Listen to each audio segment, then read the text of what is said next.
The notice wasn't dramatic. No bold red ink, no final warning. Just plain white paper with a federal-looking header and my sister's name printed like she belonged there.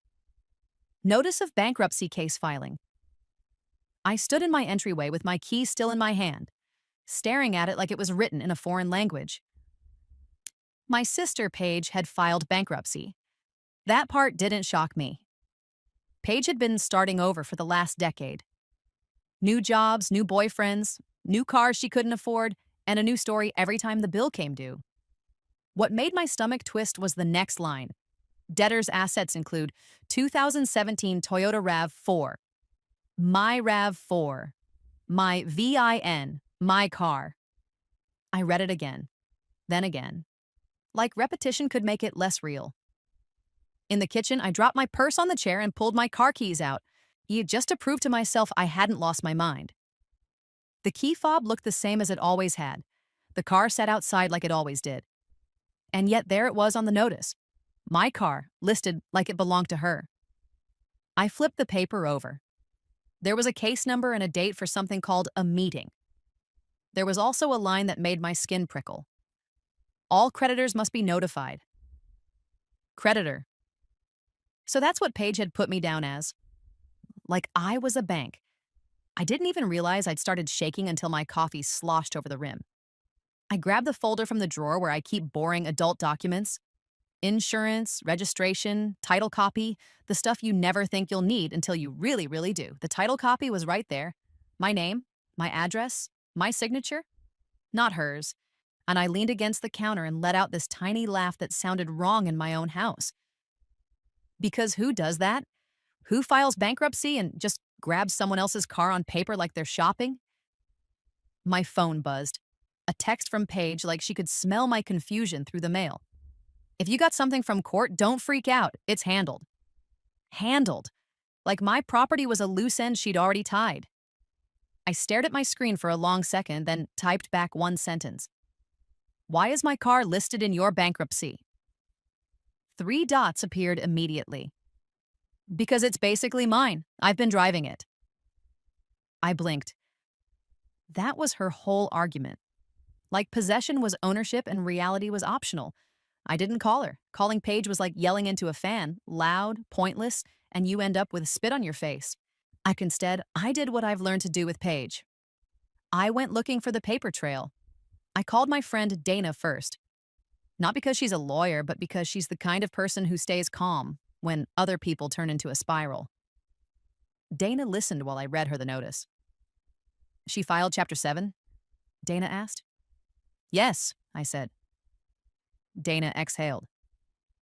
Okay, don't panic. But don't sit on it either. I'm not panicking, I said, even though my hands were still shaking. Dana gave me that little snort laugh like she knew me too well. Cammy, she said, your sister just tried to put your car in a bankruptcy estate. That's not a personality quirk, that's a plan. A plan? Exactly. Dana didn't waste time. I have a client who's a bankruptcy attorney, she said. Not your attorney yet, but he'll tell you what matters in 5 minutes. Want his name? Yes, I said, too fast. She texted me a contact, Elliot Crane. I called immediately.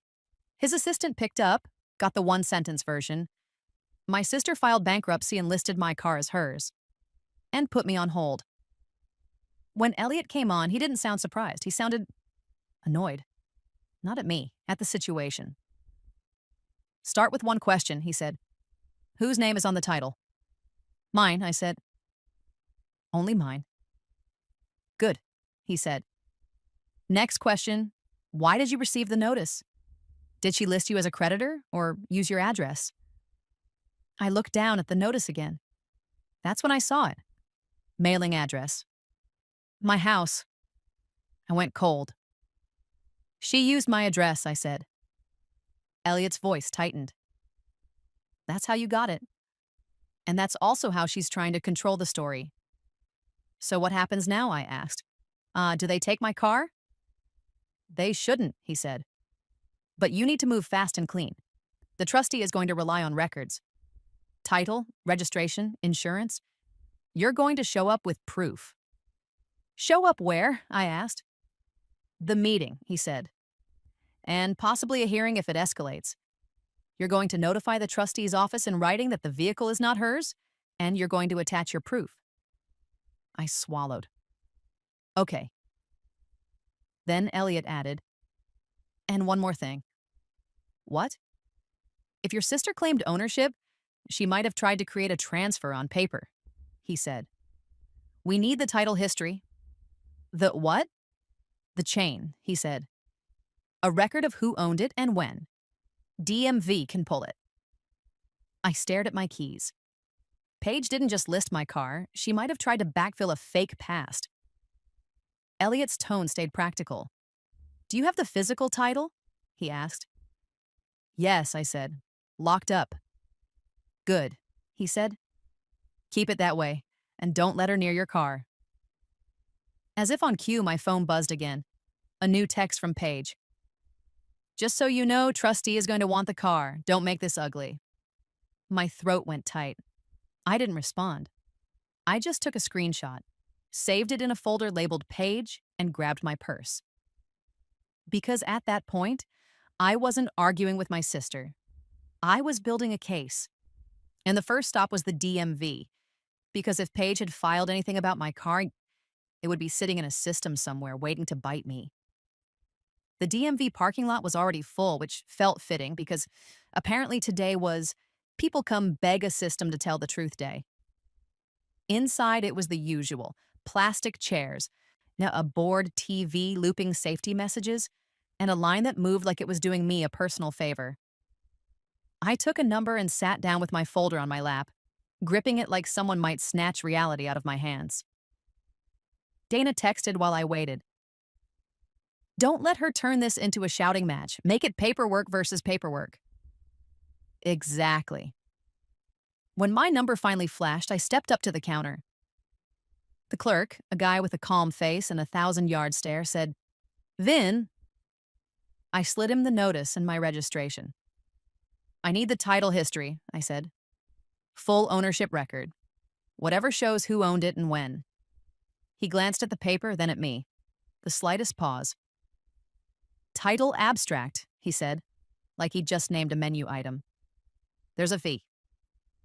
I'll pay it, I said immediately. He typed, clicked, asked for my ID. I asked for the VIN again, like my car might have changed while I was standing there. Then he printed something and slid it out. It wasn't fancy, just a plain DMV printout with my VIN at the top and a list of entries underneath. I started reading. Title issued to Camilla Lane. Date, years ago when I bought it. Lien recorded, my old auto loan. Lien released the day I paid it off. So far, normal. Then my eyes hit a line that made my throat close. Duplicate title application received. I blinked. Read it again. Duplicate title. As in someone filed paperwork claiming the original title was lost, so the DMV would issue a new one. My hands went cold. I looked up. What does that mean? The clerk didn't get dramatic. He just pointed to the next field like he was explaining the weather. This means someone requested a replacement, he said. Happens all the time. Who requested it? I asked, voice tight. He clicked once more and leaned closer to his screen. Then he said the last name like it was nothing. Pierce. Paige's last name. I felt my stomach drop hard enough I actually grabbed the counter. That can't be right, I said. My title isn't lost. It's in my house. The clerk gave me a look that said, Lady, I don't care where your paper is. I care what someone filed. It's right here, he said. Duplicate title request submitted 2 weeks ago. 2 weeks ago, while she was filing bankruptcy. I heard Elliot's voice in my head. She might try to create a transfer on paper. This was how. Paige hadn't just listed my car in bankruptcy and hoped nobody questioned it. She was trying to build a backstory, and I forced my voice to stay steady. Was it approved? I asked. The clerk clicked again, then shook his head. Pending review, he said. Flagged for additional verification. Flagged? My chest loosened a fraction. Not relief, just the tiniest bit of oxygen. Why was it flagged? I asked. He tapped the screen. Signature mismatch, he said, and the mailing address didn't match the title record. Of course it didn't, because Paige can't help herself. She rushes. She cuts corners. She assumes the world will politely cooperate. I looked at the printout again and felt something shift inside me, something like anger getting organized. Can you stamp this? I asked. I need a certified copy or whatever you can do. Something official, he nodded, took the sheet, and pressed a stamp down hard. Thunk. And that sound was becoming my favorite sound. Anything else? He asked. Yes, I said. I need to block that duplicate title request. He raised an eyebrow. You can file a dispute. Fill out a form. I took the form, filled it out right there with hands that were steadier now, attached a copy of my ID, and wrote one sentence in the explanation box. Unauthorized request. Vehicle owner dispute submission. Title is not lost. Then I paid for the processing fee because apparently you have to buy your own protection in this country. When I walked out, I sat in my car and stared at the stamped DMV printout. So Paige didn't just lie, she forged. She filed a lost title request in my name or pretending to be me, and she timed it with her bankruptcy so she could say, "See, I'm fixing the paperwork. It's mine." I called Elliot immediately. He answered like he'd been expecting it. "Tell me you got the title chain," he said. "I did," I replied. "And she filed for a duplicate title 2 weeks ago." There was a short silence on the line. Not shocked silence. Annoyed silence. "Okay," Elliot said. "That makes the story make sense." "She can't do that," I said, voice rising despite myself. "She can try," he said. "But now we can prove intent, and we can warn the trustee properly." "What do I do?" I asked. Elliot didn't hesitate. "You're going to do 2 things today," he said. 1. Send a written notice to the trustee stating the vehicle is not property of the estate. 2. Attach the stamped DMV title abstract and your title copy. And you're going to include that text where she threatens the trustee will want the car. I looked at Paige's text thread and felt my jaw tighten. "She's using the bankruptcy to bully me," I said. "That's exactly what she's doing," Elliot said. "And trustees hate being used." He told me where to send it, an email address and a mailing address, then added, "Also, there's a meeting coming up, the 341 meeting. She has to answer questions under oath. The trustee can ask about the car?" Under oath. Those 2 words felt like the first real consequence in this whole mess.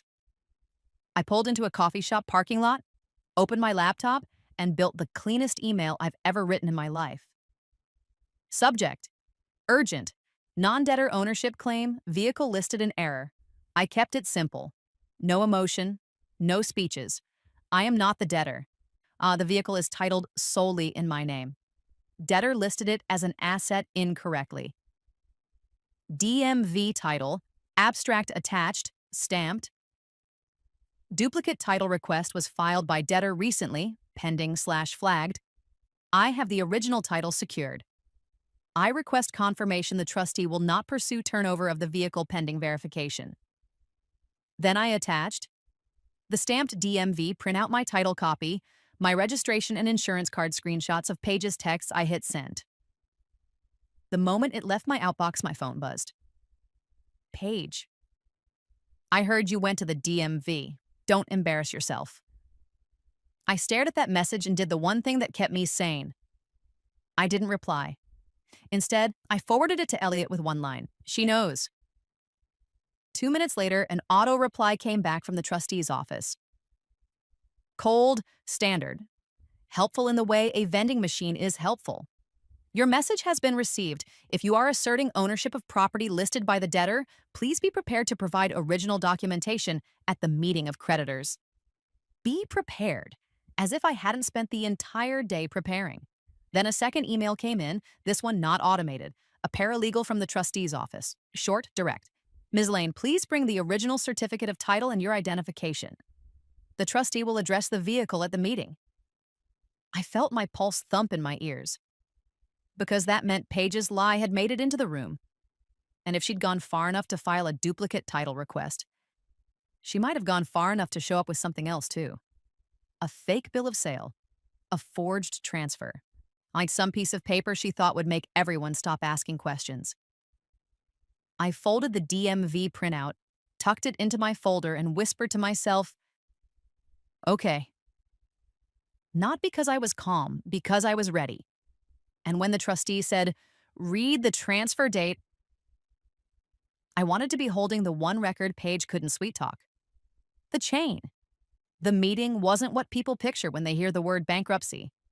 No courtroom, no judge, no dramatic gavel.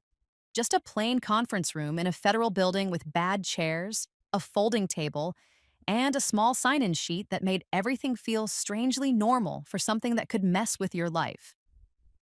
Elliot met me in the lobby with a slim folder and that calm, efficient energy attorneys get when they're about to walk into a room full of lies. Quick heads up, he said as we walked. This isn't a hearing. It's a required meeting where the person who filed answers questions under oath about what they filed. I nodded, even though my stomach was doing a slow roll. Dana came too, because she insisted on being my extra set of eyes. She didn't try to hype me up. She just stayed close and occasionally leaned in to whisper, breathe. Let the paper do the talking. We walked into the room and there she was. Paige, sitting like she belonged.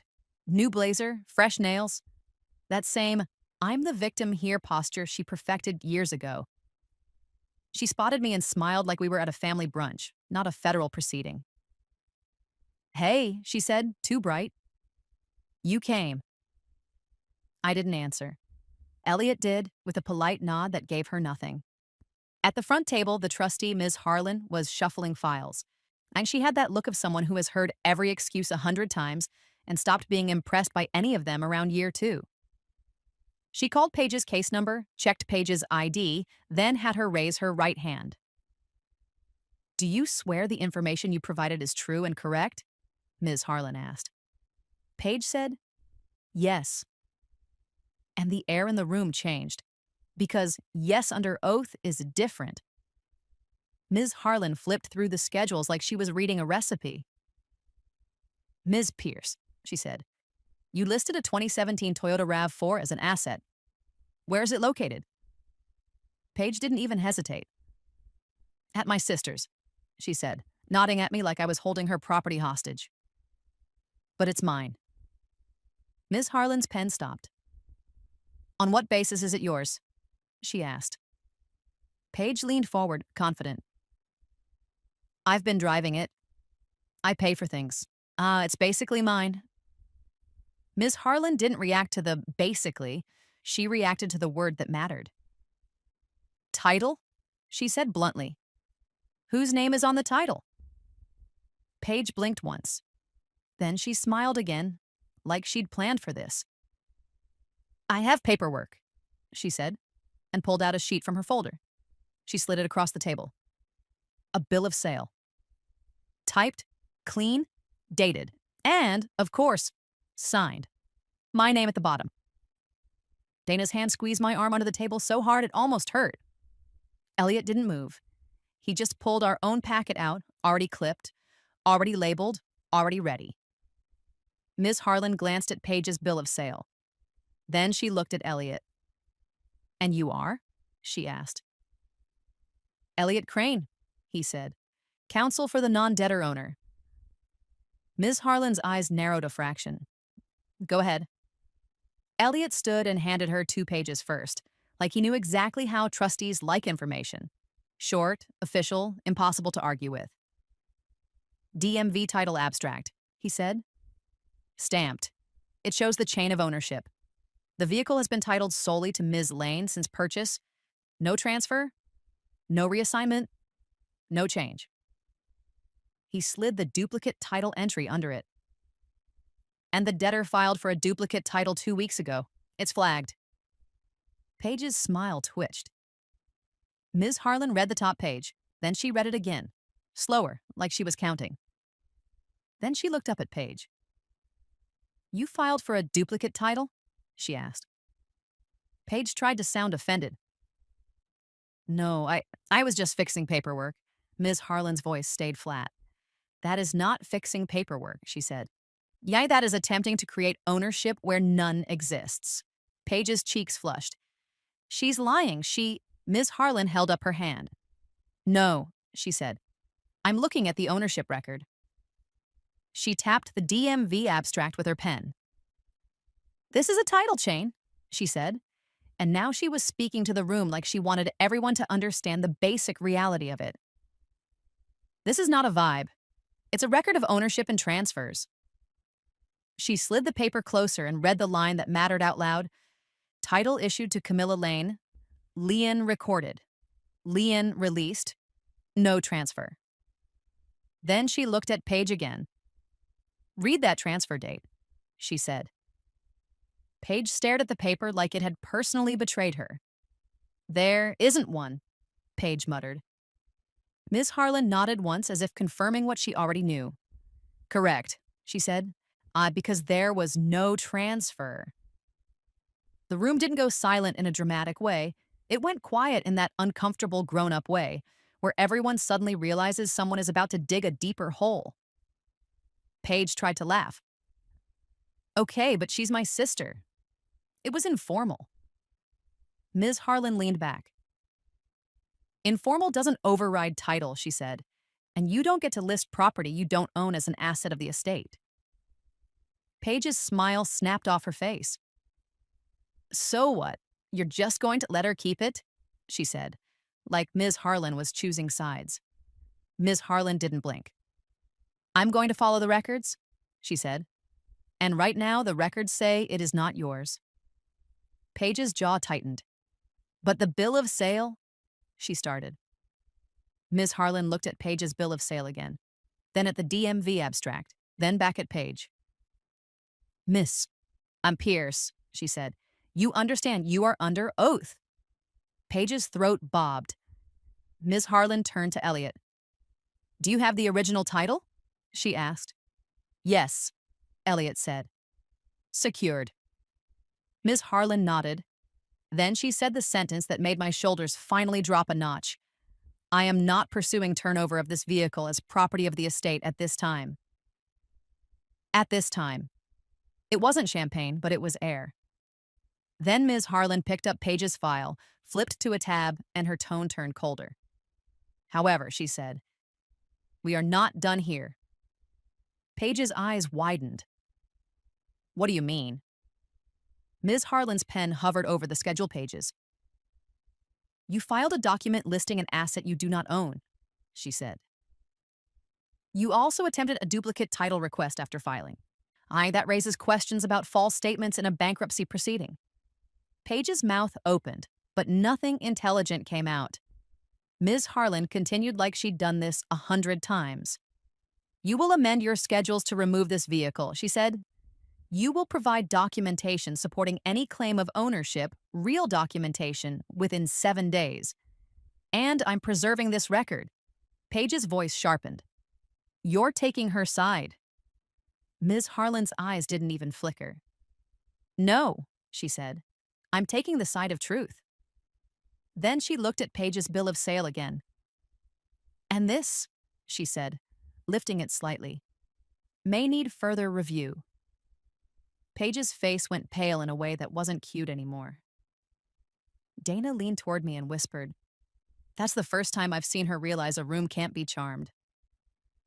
Ms. Harlan turned to me for the first time. Ms. Lane, she said, I want you to email my office a copy of the stamped title abstract and proof you possess the original title. I already did, I said quietly. She nodded. Good. Then she said something that made my stomach tighten again. And I strongly suggest you keep the vehicle secured. If anyone attempts to take it on the claim that it's part of the estate, you notify my office immediately. Elliot's jaw tightened just a fraction, because we both understood what that meant. Paige might try something physical. Not because she had the right, Because she was desperate. The meeting moved on to other questions: income, debts, recent transfers, each one tightening the net around Paige's story. And Paige kept slipping. Little contradictions. On little, I don't remember answers that suddenly sounded dangerous when the words under oath were still hanging in the air. When it finally ended, Paige stormed out of the room first, shoulder checking the doorway like it owed her something. Dana exhaled a long breath. Okay, she said. That was something. Elliot didn't relax. He looked at me and said, quietly, the paper just saved you. Now we keep your car from becoming her last-ditch stunt. My phone buzzed before we even made it to the elevator. A text from Paige. You just embarrassed me in front of everyone. I'm taking the car tonight. Watch. My stomach dropped. Elliot held out his hand. Screenshot. Forwarded to the trustee's office. Now. I did. And Dana didn't say a word. She just grabbed my keys off the lanyard and pressed them into my palm like she was grounding me in reality. Because whatever Paige was about to do next, it wasn't going to be a paperwork fight anymore. By the time we hit the lobby elevator, my phone buzzed again. Paige. You just embarrassed me in front of everyone. I'm taking the car tonight. Watch. Elliot didn't even sigh. He just held out his hand like a surgeon.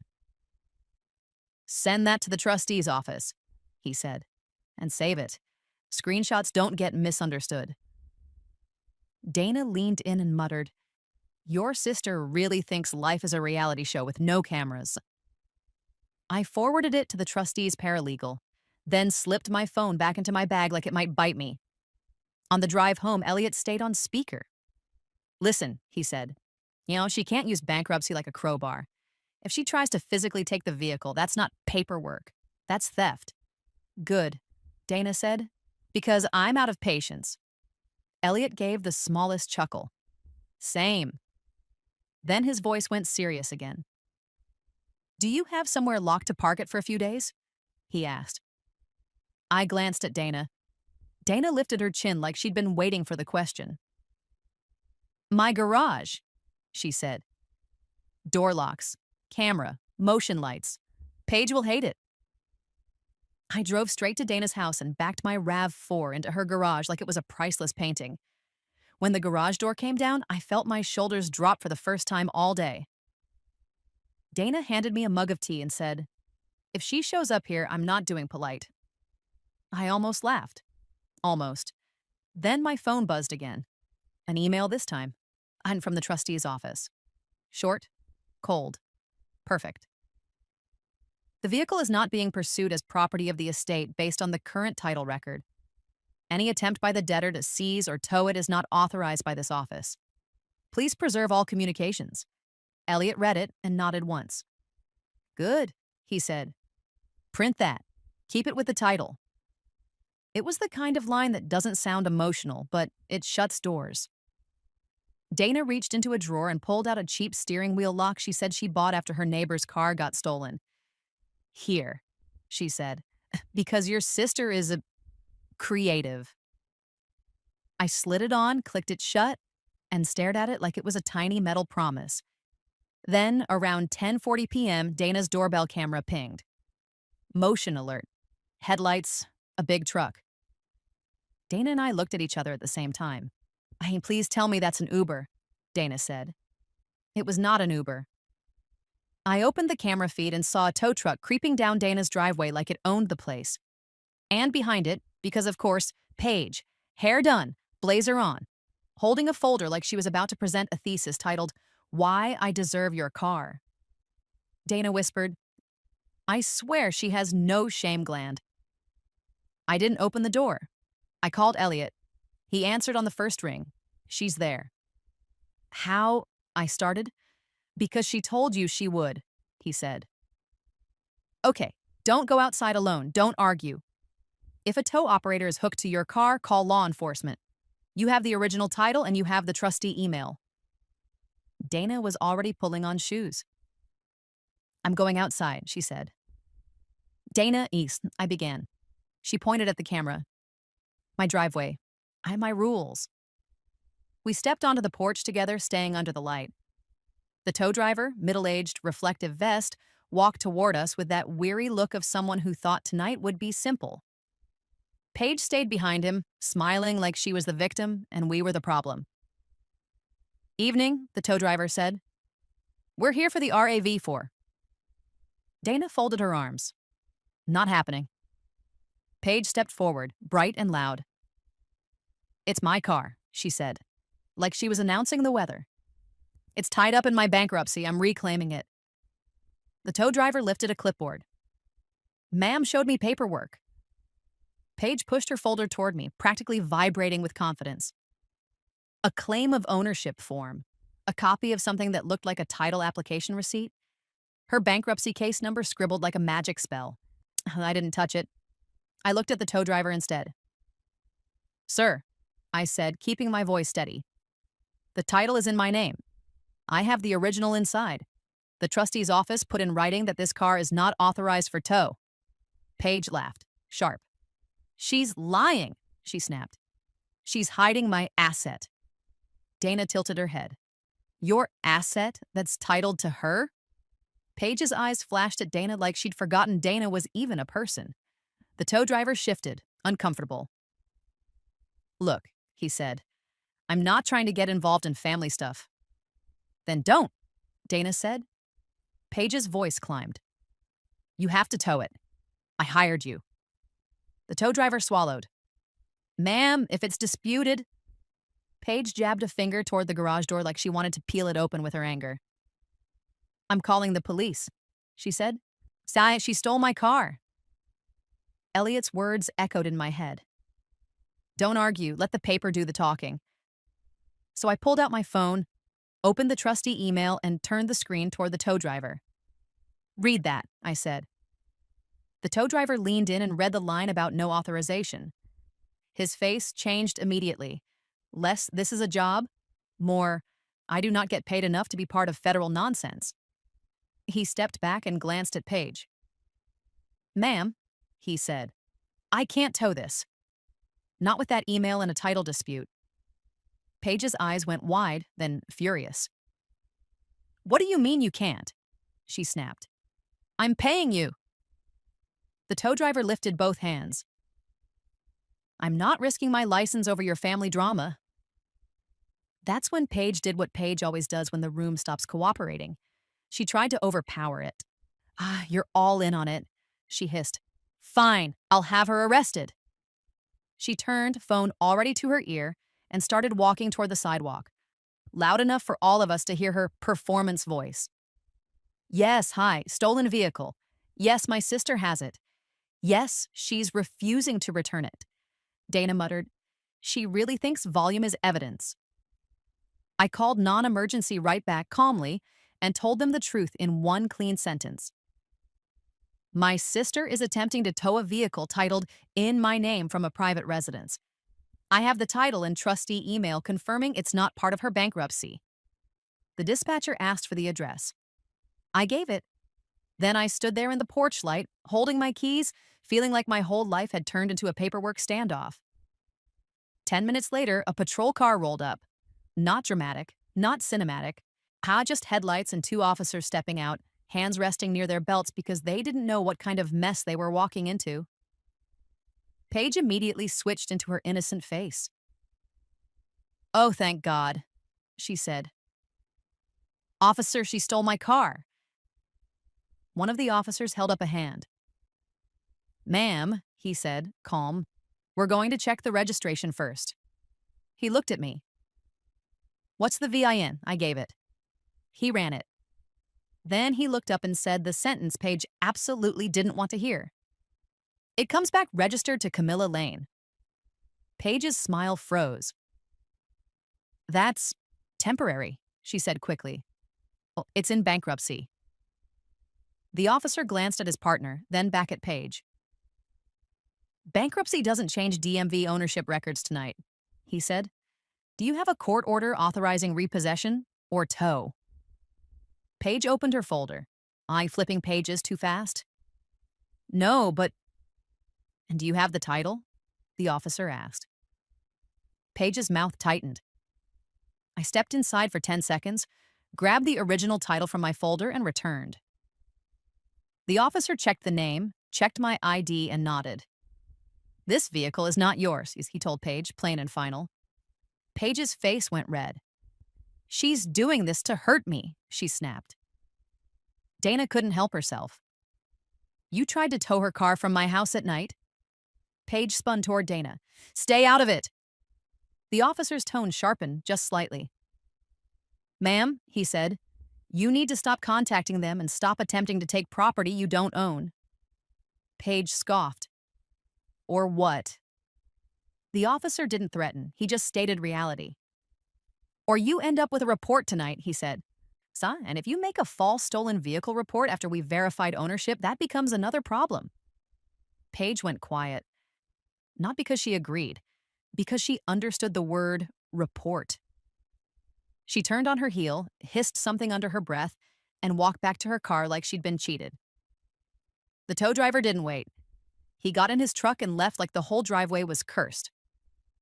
When the patrol car pulled away, Dana exhaled hard and looked at me. "You okay?" she asked. I nodded, but my hands were shaking again. Elliot called immediately. "She actually tried it?" he asked. "Yes," I said. "Good," he replied, and I could hear the steel under his calm. "Because now it's not hypothetical." "What do you mean?" I asked. He paused. "The trustee's office just emailed me," he said. "They're scheduling a follow-up hearing, and they want the bill of sale she brought in today. The one with your signature." My stomach dropped. Because if Paige was bold enough to try a tow at night, she was bold enough to double down in filings. Elliot's voice stayed steady. "And Camilla," he added, "if she files something else, you'll know fast." My phone buzzed while he was talking. A voicemail notification. Unknown number. Then a text popped up from the same number. "This is Officer Reynolds. Your sister just reported the vehicle stolen. Please call me back." I stared at the screen. Dana stared too. And for a second, neither of us said anything. Because Paige hadn't just tried to steal my car, she'd tried to rewrite reality, again, right after two officers had already verified the truth. And Elliot's voice came through the speaker, low and controlled. "Okay," he said. Now she just made it worse for herself. The text sat on my screen like a bad joke. "This is Officer Reynolds. Your sister just reported the vehicle stolen. Please call me back." Dana stared over my shoulder. She really heard no and said, "Watch me try a different department." Elliot's voice came through my speaker, calm but tight. "Call him back," he said. "Short, clean, facts only." So I did. Officer Reynolds answered like he was already tired. "Ma'am," he said, "your sister says you took her car and won't return it." I didn't take the bait. I didn't explain my childhood trauma. I didn't say, "You have no idea who she is." I said one sentence. "It's titled and registered in my name. And two officers verified that tonight at Dana's address." There was a pause, typing. "Do you have the title?" he asked. "Yes," I said. "And do you have anything from the bankruptcy trustee?" he asked. "Email confirming the car isn't authorized for tow or turnover," I said. "I can forward it." "Do it," he said. "Right now." I forwarded the trustee email, the stamped DMV title abstract, and because Paige can't stop herself, her text threat. "I'm taking the car tonight. Watch." 2 minutes later, Officer Reynolds called back. "Okay," he said, voice different now, colder. "This is not a stolen vehicle." I let out a breath that felt like I'd been holding it since the mailbox. "So what happens?" I asked. "He didn't promise fireworks, he promised paper." "I'm documenting a false report," he said, "and I'm adding the prior contact from earlier tonight. If she keeps doing this, it escalates fast." He gave me a report number, not dramatic, not cinematic. But it was an official line in the sand. Dana leaned in and whispered, "That's the sound of consequences."